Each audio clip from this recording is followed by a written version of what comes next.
Hey guys, it's Vincent with VASCO Toys. On today's episode of Action VASCO, we are going to take a look at two single figure displays that I recently finished and plan to sell at Retro Toy Con this fall in Greenville, South Carolina.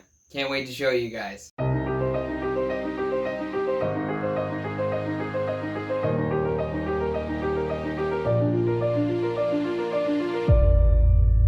VASCO Toys. Action figure, dioramas, and props.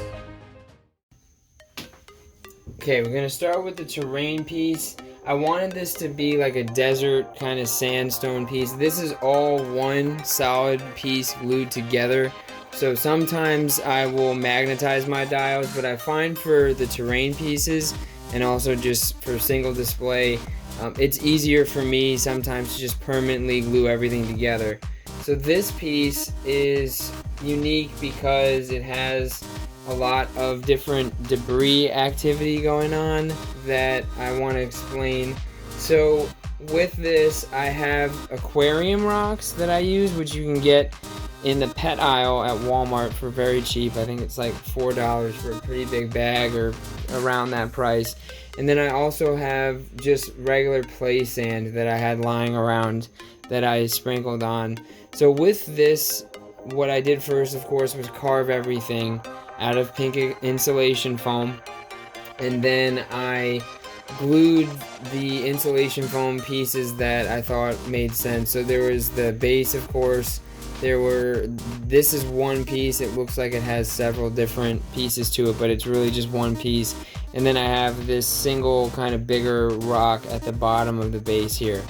And so once those were in place, I went ahead and used some Mod Podge and put that all on the rest of the base, and where I thought maybe rocks would naturally go if there was some kind of like rock slide or erosion or whatever on the piece. And then I sprinkled in the aquarium rocks first where I wanted those to go, so mostly around the base of this piece. There's some here, a couple scattered throughout the piece.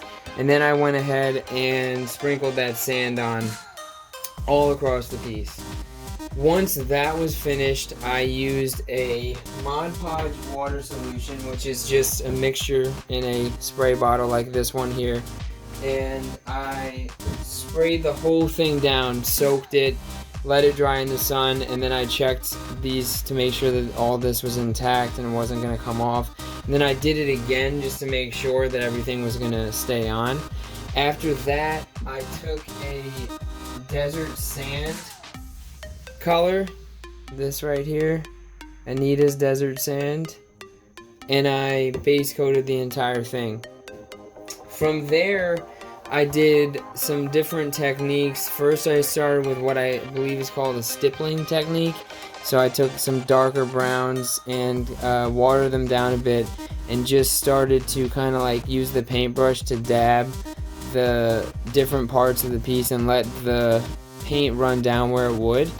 And once that effect took place, it kind of looked like a huge mess, to be honest with you. But I knew that doing some washes and some dry brushing would mix everything in. So then I just kind of went from that darker color to lighter colors. So I started with a brown wash that I did across the entire piece. Once that was in place, then I went ahead and started doing some dry brushing with some of the lighter colors that I have, which would be Rivera Tan is usually one that I'll use. And I think that was the main one that I used over top. But yeah, the piece, it was something that I wanted to try to achieve some more realism on, and I think that I did that here, and I hope you guys do too. Let's talk about this destroyed brick building piece that I did. This one in particular, I did several things that I've never done before, so I want to make sure that I cover everything for you guys. Starting out with the sculpt itself. So this piece, and basically this diorama has two brick wall pieces, this piece here and this piece here, and they are both just scrap pieces that I had done from, I think it was my other destroyed brick building that I did about a year ago, which was much larger than this. And I think I had carved out some extra pieces of foam that I had already done brick on one side, and went ahead and just used that for this particular build. So before I get into the rest of the sculpt, I want you guys to see this is a 360, just like the other one was. Because if it's a single figure display and it's on somebody's desk, you know, you never know what angle someone is going to be looking at it from, so wanted to give some extra value by putting that as a 360 finish. So yeah, the sculpt work itself, basically with the bricks, I looked at some reference imagery that I found on Google Images, and also some buildings that I have near me locally, and tried to replicate the colors. But before I even got to that point, this is carved out of XPS foam, just like all my dioramas are. Most of this is XPS foam. And so with bricks, it's nice because, you know, as a brick wall breaks down, it kind of, you know, breaks down brick by brick. So it's easy enough to knock out some of the bricks, crack some of the bricks, and then I have a bunch of the loose ones scattered where I thought it logically made sense. You know, that's a big thing I think with the with building dials that are destroyed dials. You want to create debris where it makes sense for debris to be based on the scene that you're trying to have someone, you know, think of when they look at the diorama. So once I had those pieces carved, then I said I want to do some kind of like damaged interior tile, because to me this is the inside of the building, and obviously this wall was knocked down and this wall was damaged. But so this is supposed to be replicating tile on the inside. And so normally what I would do is just take the base and carve the tiles in, which is a perfectly fine way of doing it. But I thought that having the single pieces, which I cut using my Proxon, and I glued them throughout, and then I damaged certain ones. I thought that would give a better look, because it might give, you know, as you can see, there's some unevenness here. Some of these are popping up a little bit. They're not all uniform on one level field, because if this was a damaged building, they probably wouldn't be. So I glued all of those down, and then what I did was I took basically the base piece, this piece, and this piece, and I painted all of them separately. So with the bricks, I painted this completely differently than I've ever done a brick wall before. I had also never done mortar before, believe it or not. So I wanted to try that, and I wanted the bricks to look a little bit more realistic, in my opinion. So I tried out some different things. First thing I'll do is run through the paint progression on the bricks themselves. So normally in the past, I would have done I would have base coated this in black, and then I would have dry brushed on a layer of red, and then probably 2 or 3 layers of orange, and then I would have been done. And in the past I've been happy with that result, but like I said, I wanted to change it up with this, challenge myself and try something new. So what I ended up doing for this progression was starting out with Anita's just True Red, and I base coated all of the bricks with this color. Then after that dried, I went through and picked several different bricks, and I started varying the colors. I even varied some of the reds with a darker red. So the other colors that I used were, of course, orange, which is Anita's orange. Then I also worked in this Anita's wine color, and I worked in this color, which I've used several times before. I think it's pronounced Cafe a lot. Excuse me if that is mispronounced. So basically what I did was went through, selected different what I thought were random bricks, and painted each one of those so that I would have some color variation, as you can kind of see throughout the piece. After that was done, I went through with the orange and I dry brushed the entire thing, and then I went through with this color again and I dry brushed it again. Once that was finished, I black washed all the bricks, all the pieces that you see here. And then at that point, I wanted to do the mortar, which, like I said, I hadn't done before. I watched Al Figure's video on this, which you guys know if you watch my channel that I'm a big fan of Al's work, and he was a mentor for me in the Dio Structure Facebook group, and we've become friends. So I always love to shout out his channel. Anyone who knows Dios should check his stuff out. So for the mortar, it's really a very, very simple process. You get some spackle, and this is the kind that I used, and you use some sort of old credit card, gift card, something like that. You kind of just scoop some up, apply it to the piece, and scrape off the excess. And then you want to use a wet cloth of some kind and like dab up all the extra that might be on the piece. I did forget to mention though, before you do any of that, you want to seal this. So I'll show you guys what I use to seal all my dioramas, which is the Miniwax fast drying polyurethane and the clear satin in particular.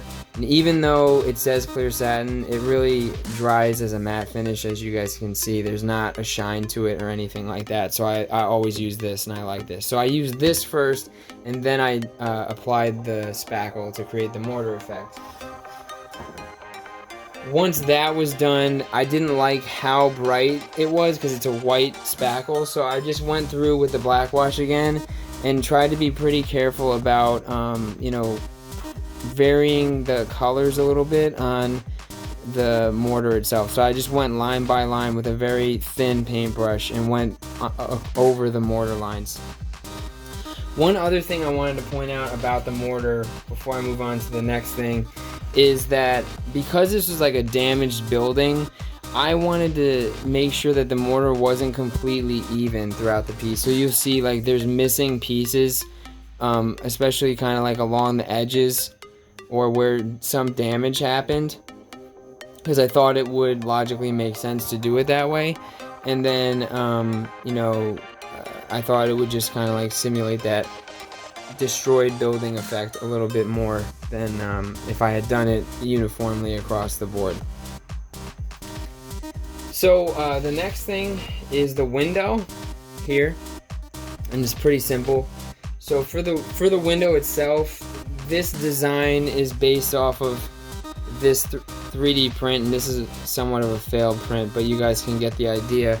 So basically what I did was I had already designed this window frame, and then I just went into Tinkercad, took off like portions of it and printed it as is, and then I printed two sides so you can see there's a slot that the glass or the plastic that's simulating the glass fits into. And I want to show you guys what that glass is made of. Very, very cost-effective material.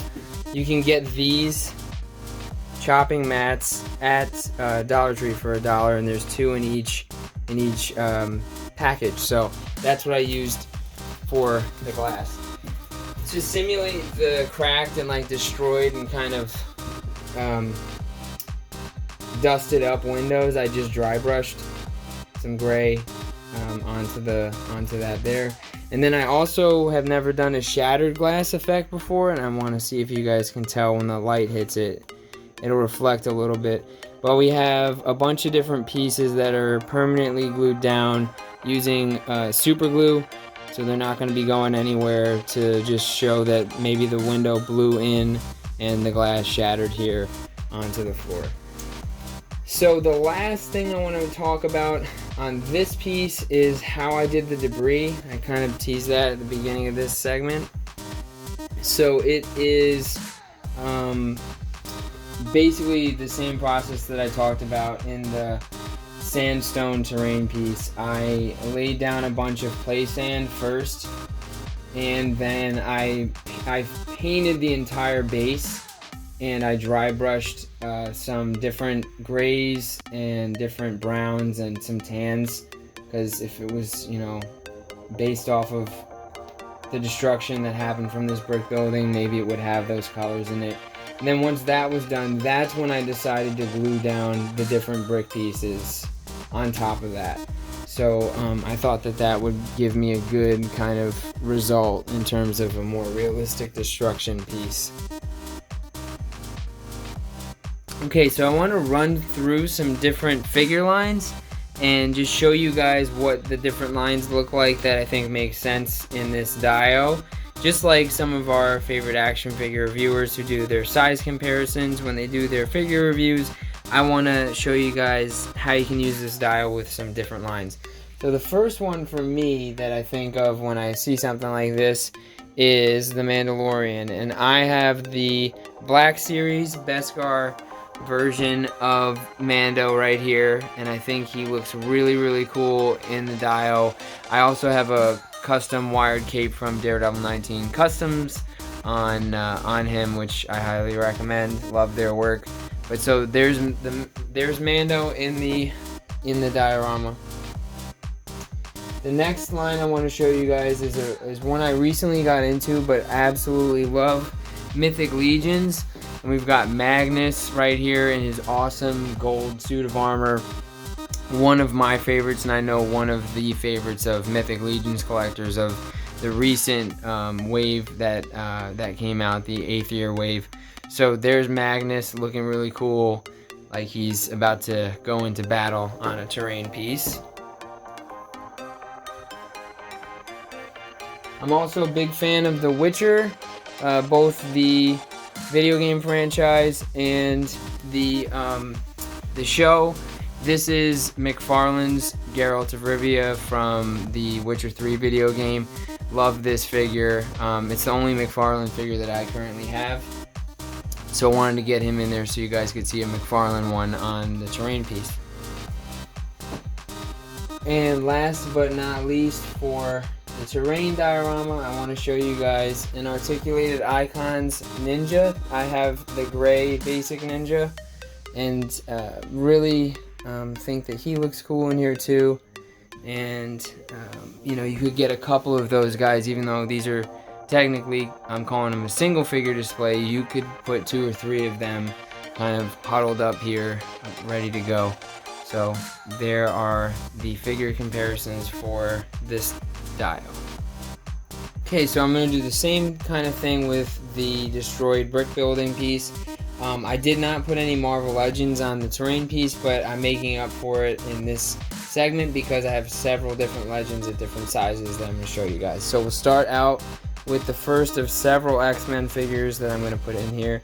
Cable. I think he looks awesome in here. I think you know, all the destroyed stuff goes well with all his guns and everything that, you know, he is kind of known for. So I love the way he looks in here. Next we'll go with Ninja Turtles. Also really love the way the turtles look in this Dio, and Leonardo's my favorite turtle, so I've got to get him in there. I think he looks really cool, and I would definitely think about keeping him on here if I was keeping this Dio.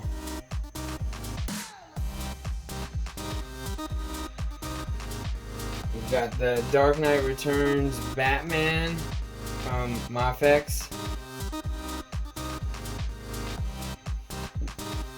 Can't go wrong with Batman.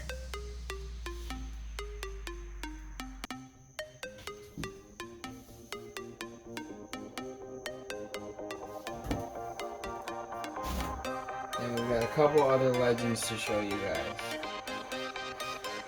We'll do Wolverine first. The Apocalypse Wave Wolverine. Love the juxtaposition of the colors since he has such a bright costume with the Diorama, which is more subdued and dusted up.